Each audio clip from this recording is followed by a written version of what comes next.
요한복음 14장 16절에서 17절 말씀, 주의 영이 함께함이라는 제목으로 우리가 말씀을 같이 상고하기를 원합니다. 장애를 가진 부모의 간절한 소원이 있다고 합니다. 장애를 가진 부모들의 간절한 소원은 이 장애를 가진 아이보다 하루를 더 사는 것입니다.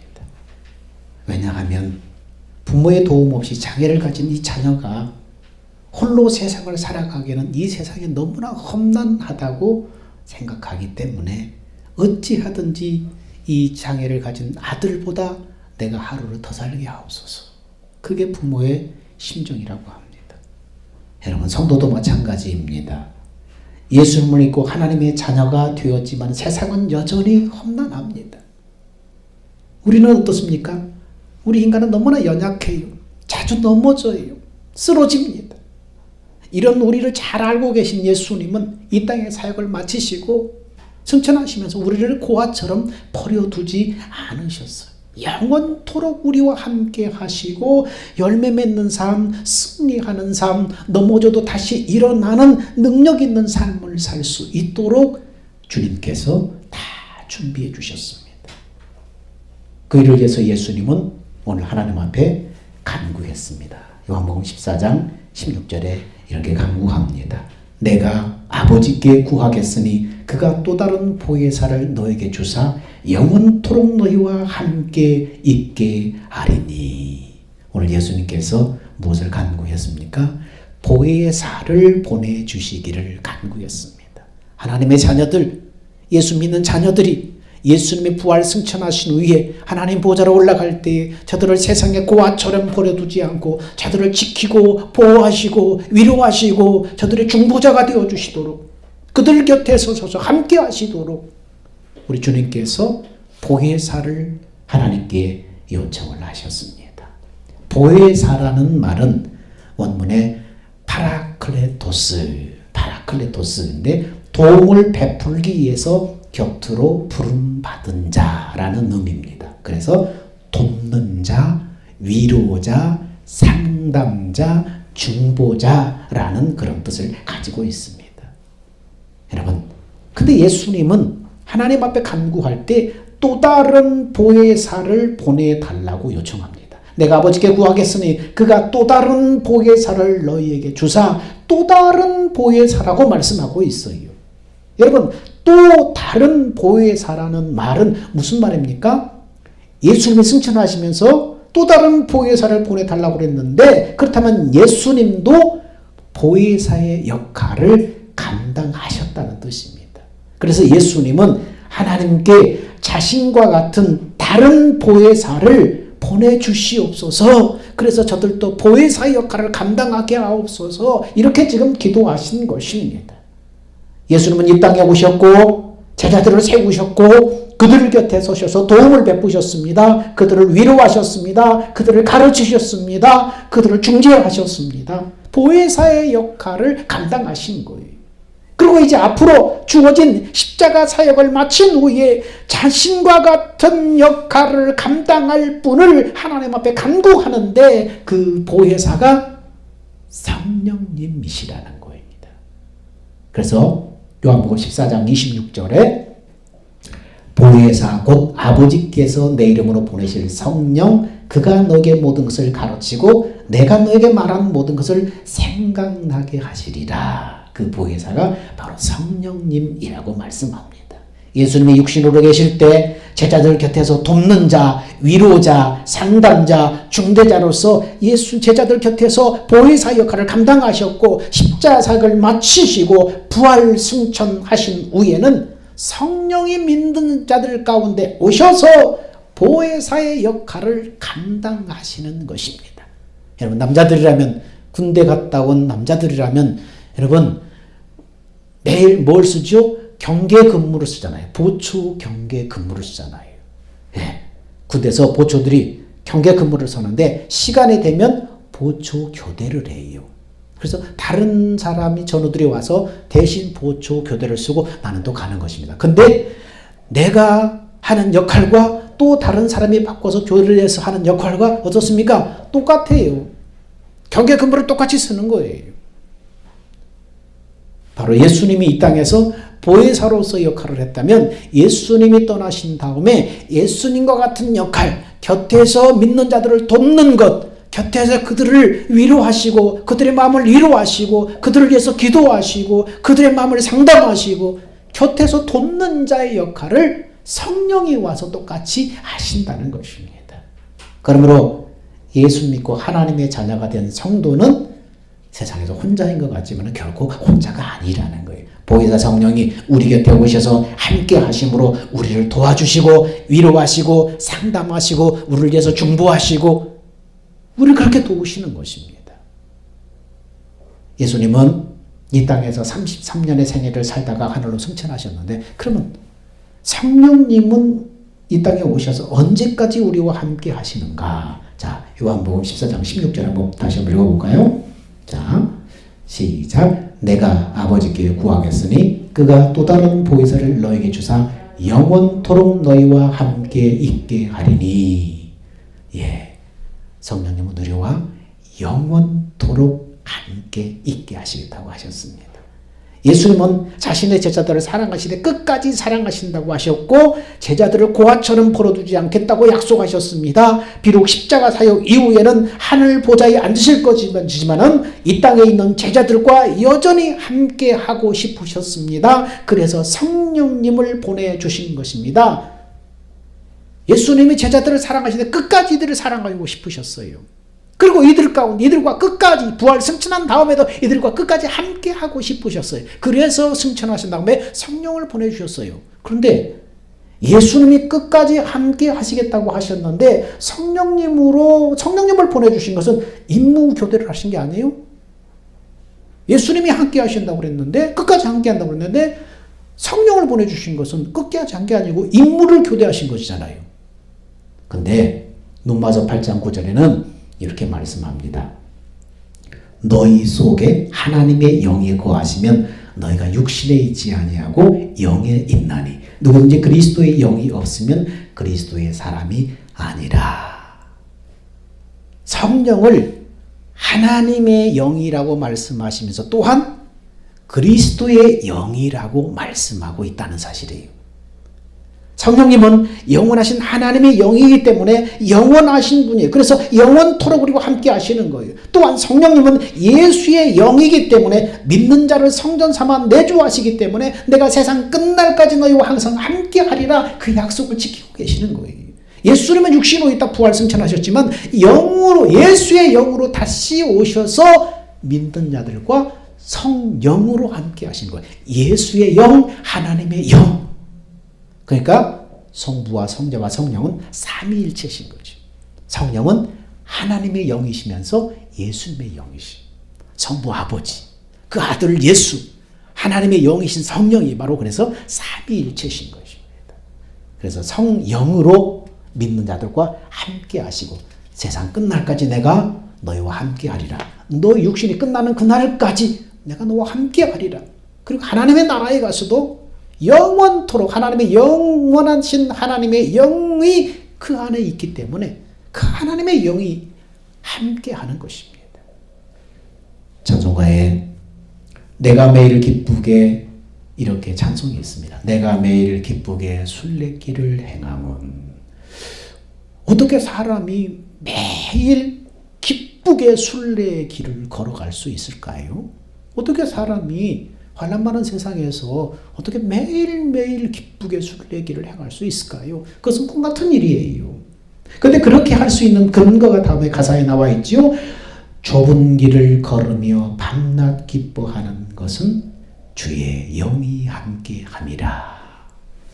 환난 많은 세상에 우리가 날마다 기쁘게 순례길을 걸어갈 수 있는 것, 좁은 길을 걸어가며 밤이고 낮이고 기뻐할 수 있는 것은 주의 영이 함께 하기 때문에 가능하다는 거예요. 그렇습니다. 예수 믿고 하나님의 자녀가 된 성도는 혼자인 것 같지만 혼자가 아니라는 거예요. 성령님이 함께 하는 사실을 믿어야 합니다.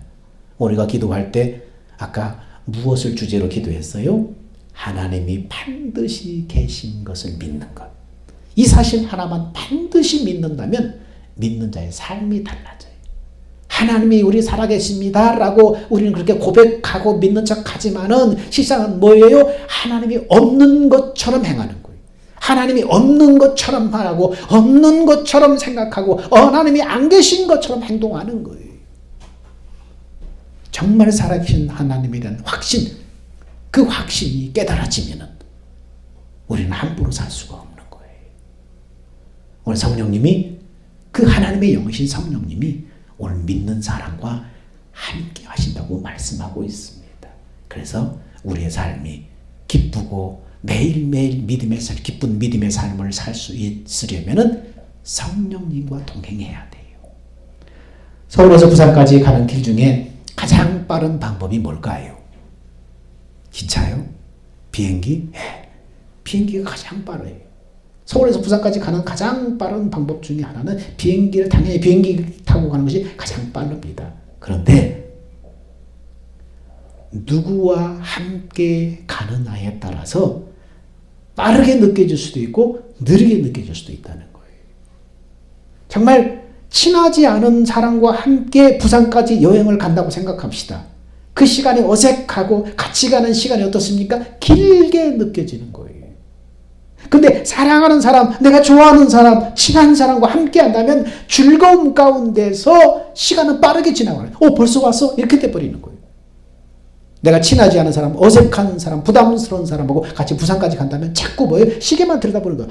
지금 몇 시인가? 시계만 지루한 거예요. 여러분, 눈물 많은 이 세상에서 누구와 동행하느냐에 따라서 슬퍼할 수도 좌절할 수도 있고 즐거움과 소망을 가지고 매일매일 기쁘게 살아갈 수도 있다는 것입니다.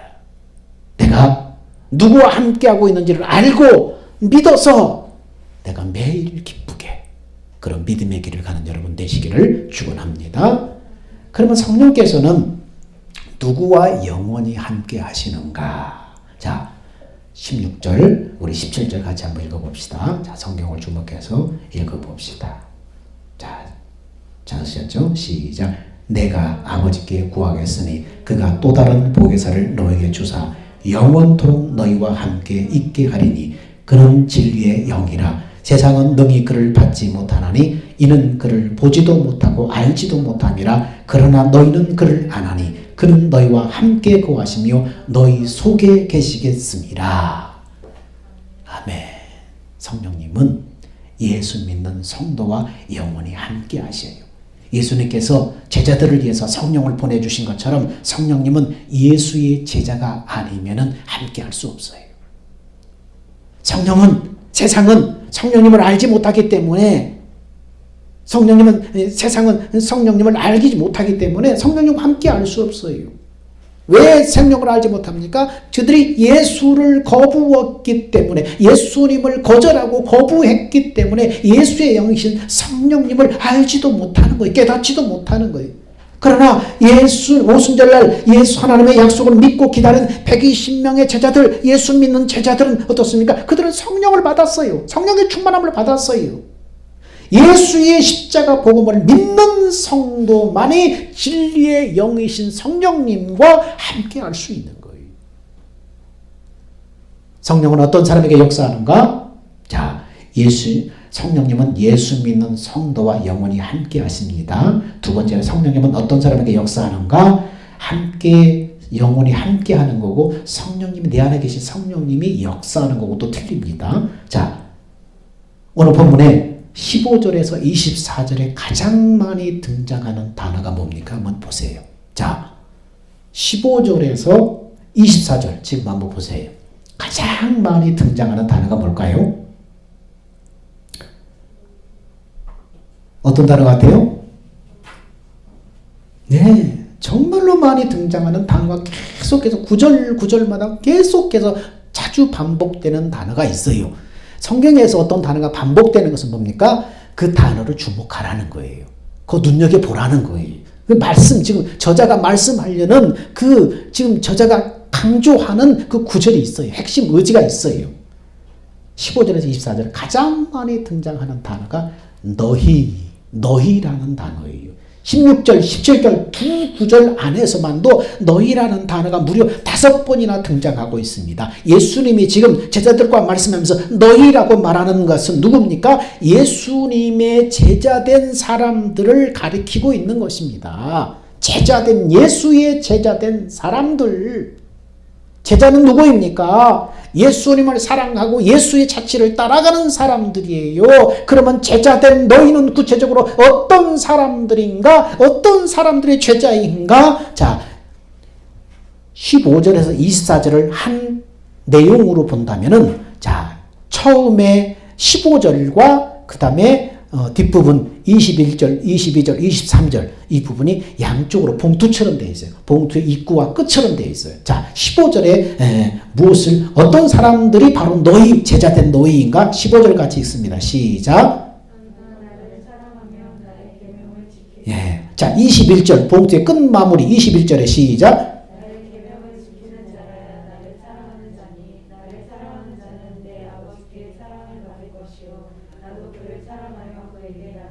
자, 그러면서 23절에 또 뭐라고 말합니까? 시작.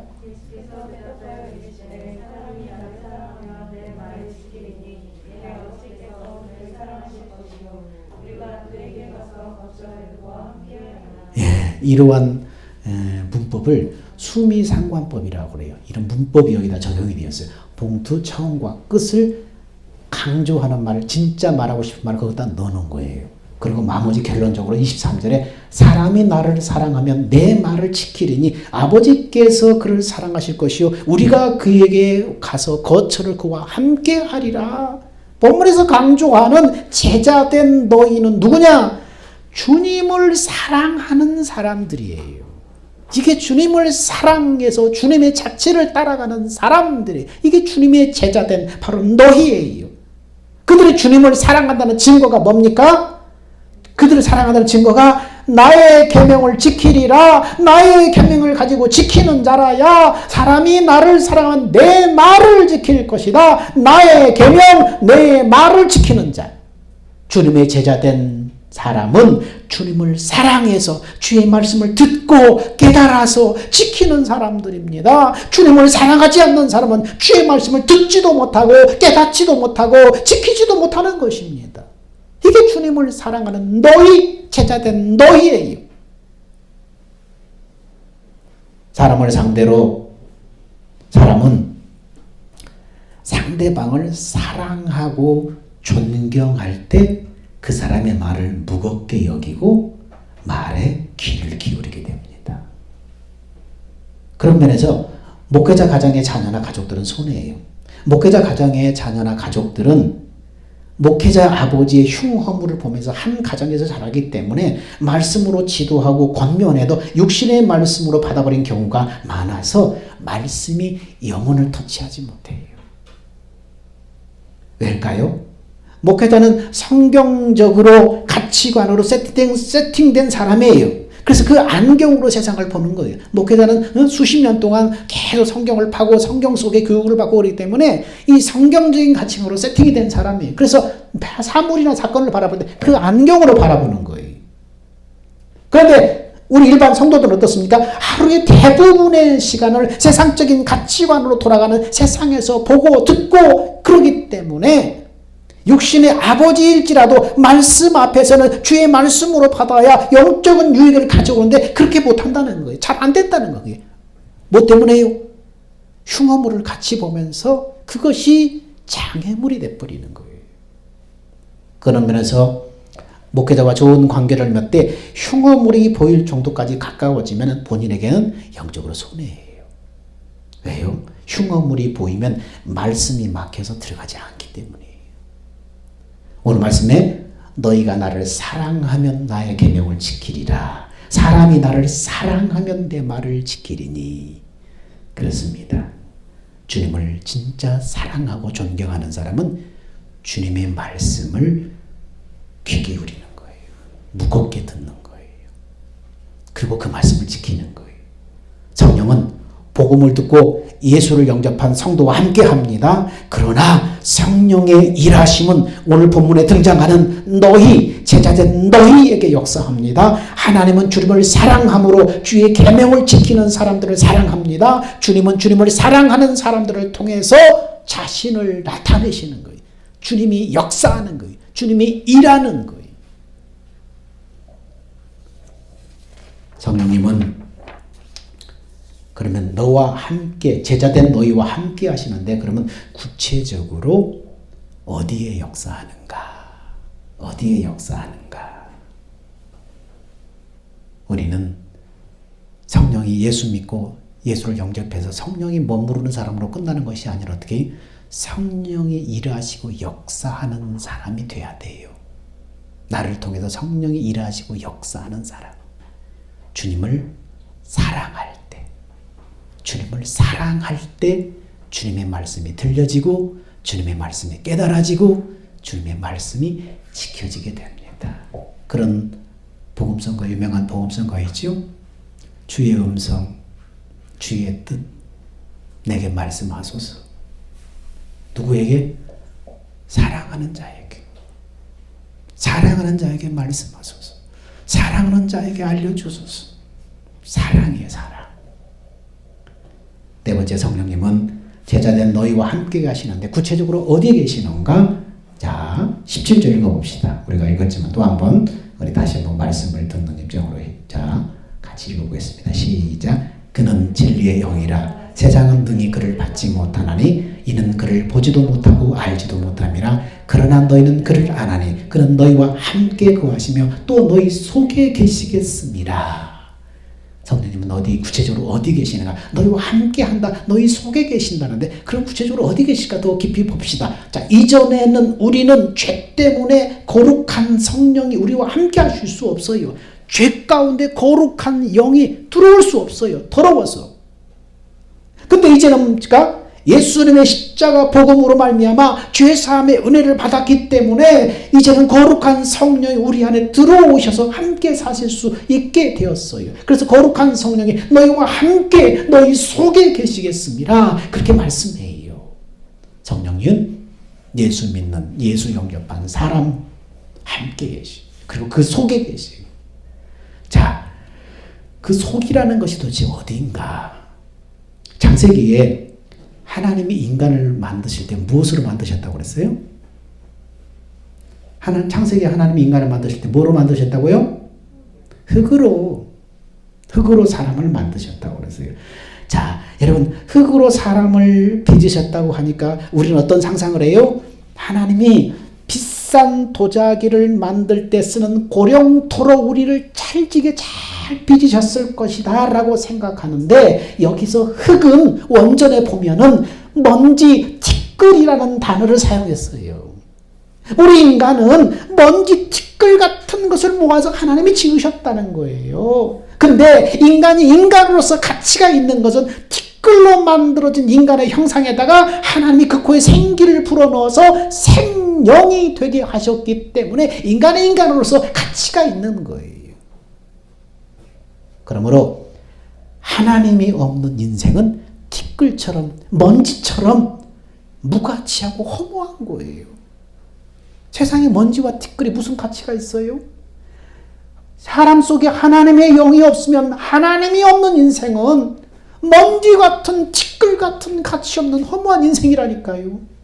성령은 여기서 하나님의 그 코에 생기를 불어넣어서 생명이 되게 하셨다고 그러는데, 이 생명은 영은 영인데 스스로 살 수 있는 영이 아니라 살려주는 영이신 하나님의 영이 들어와야만 비로소 가치를 발하는 그릇으로서 영이에요. 영은 영인데 어떻게 스스로 살지 않고 살려주는 영이 그 그릇 안에 들어와야만 진짜 가치를 발휘할 수 있는 영이에요.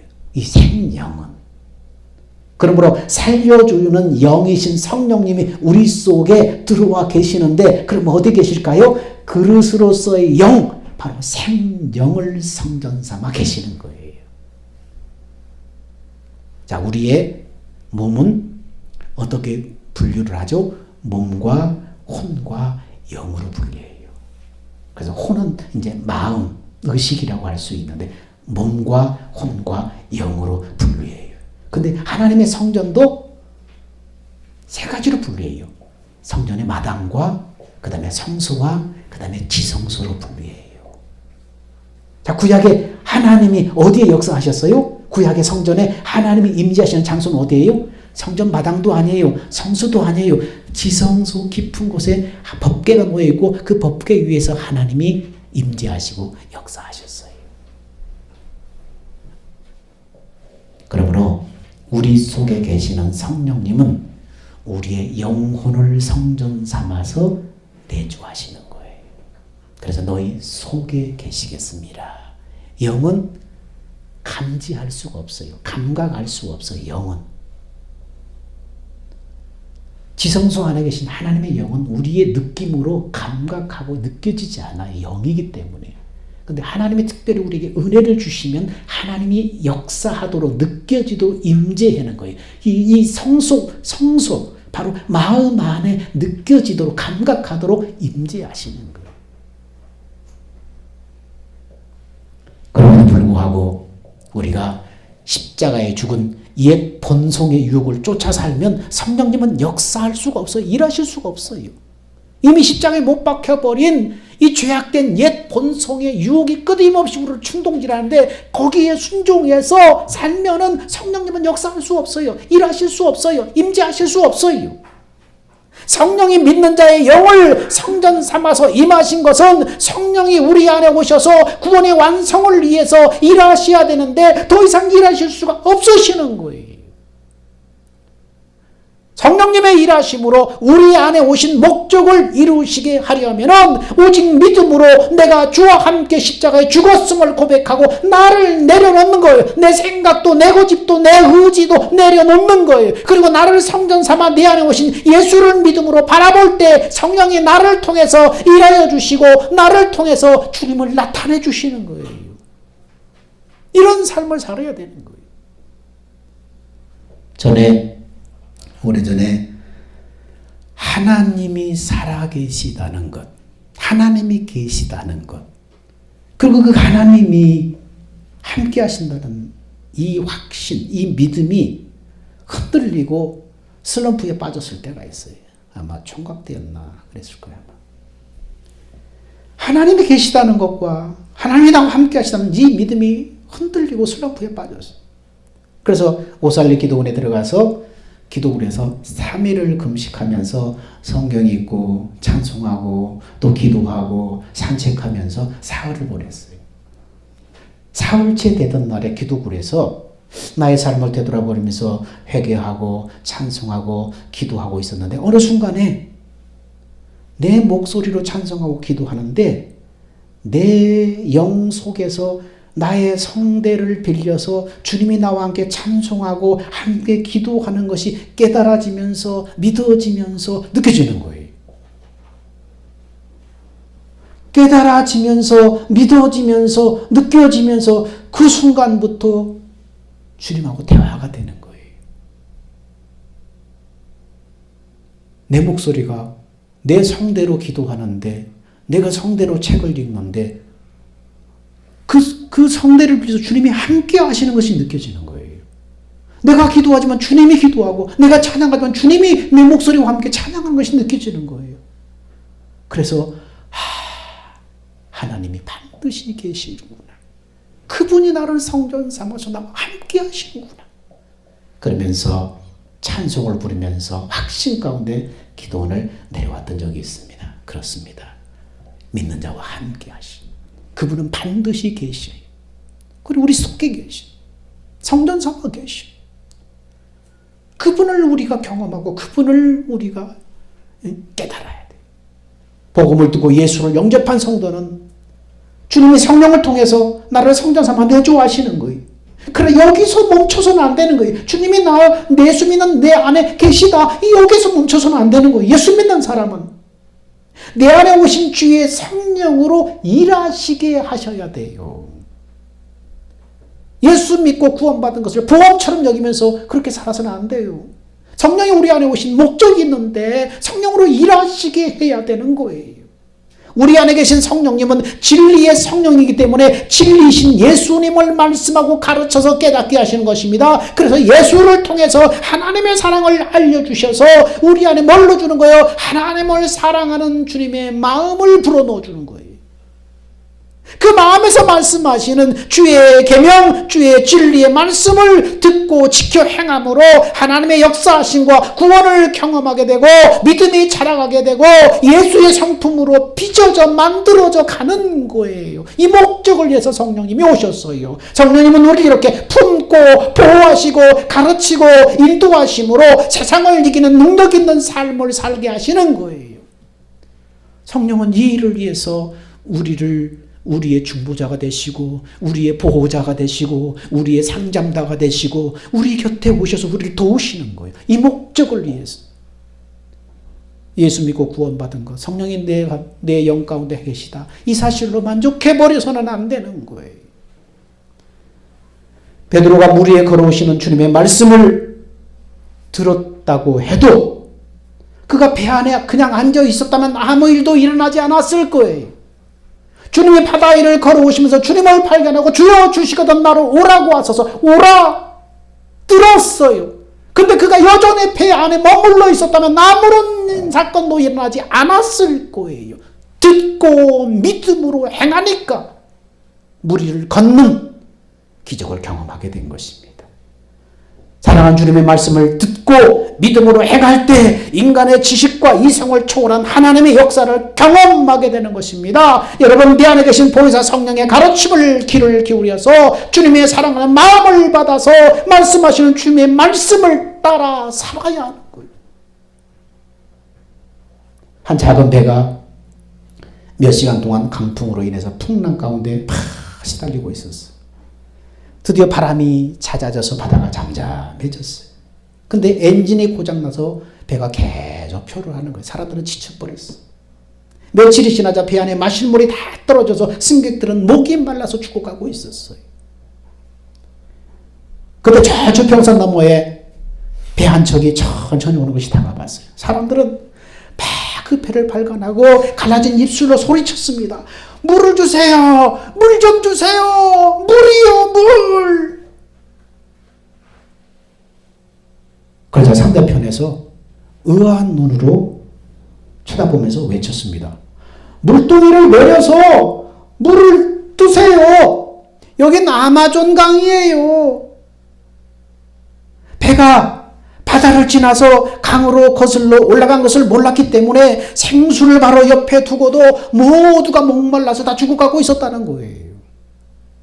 성도인 우리가 내가 누구 안에 있고 내 안에 누가 계신가를 잊어버릴 때가 있어요. 그래서 내 앞에 펼쳐진 문제 앞에 낙담하고 원망하고 한탄하며 믿음 없는 모습을 보일 때가 많다는 거예요. 하지만 그런 순간에도 팩트는 뭐예요? 성령님이 우리 안에 계속 계시다는 거예요. 돕는 자, 위로자, 상담자, 중보자가 되신 성령님이 우리 곁을 떠나지 않고 함께 하신다는 거예요. 깨닫지 못할 뿐이지. 이미 아마존 강에 와 있지만 그 사실을 깨닫지 못하기 때문에 그들은 목말라서 죽어가고 있는 거예요.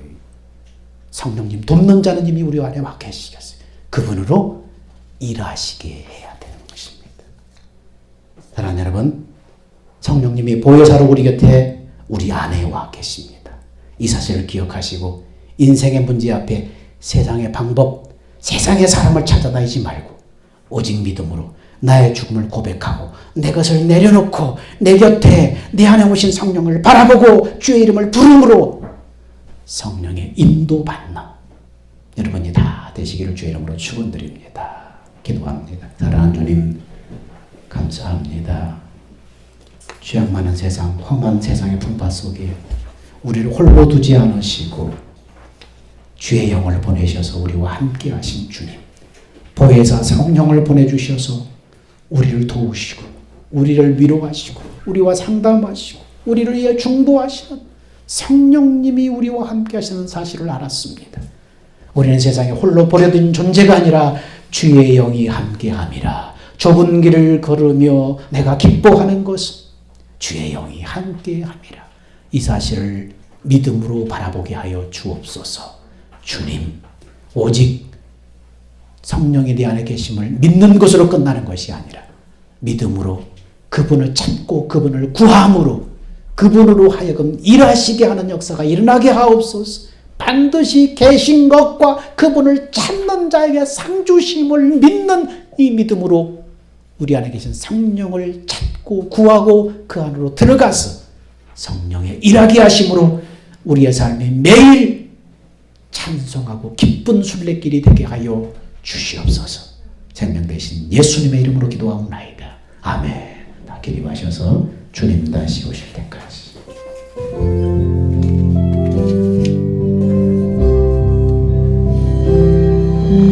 주님 다시 오실 때까지 나는 이 길을 가리라. 좁은 길 나의 십자가 지고 나의 가는 이 길 끝에서 나는 주님을 보리라. 영광의 내 주님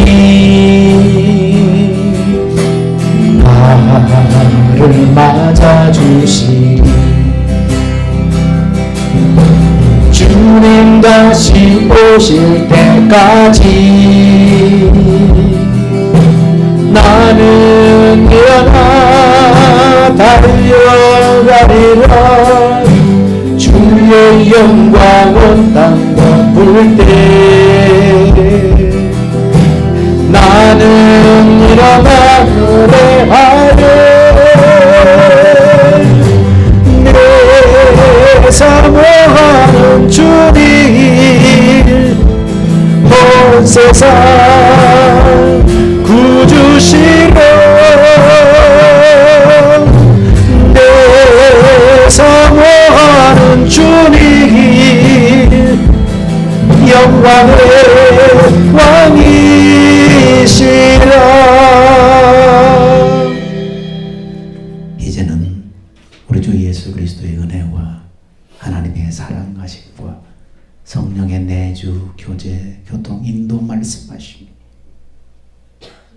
성령이 내 안에 계심을 믿음으로 머무르는 것이 아니라 그분을 찾고 그분을 구하고 그 주님 안에 들어가서 그분의 음성을 듣고 순종하기를 원하는, 하나님이 나를 통해 일하시기를 원하는, 그래서 하나님의 역사를 보기를 원하는 사랑하는 성도들의 믿음의 결단 위에, 순종 위에 이제부터 영원 무궁토록 함께 있을지어다. 아멘.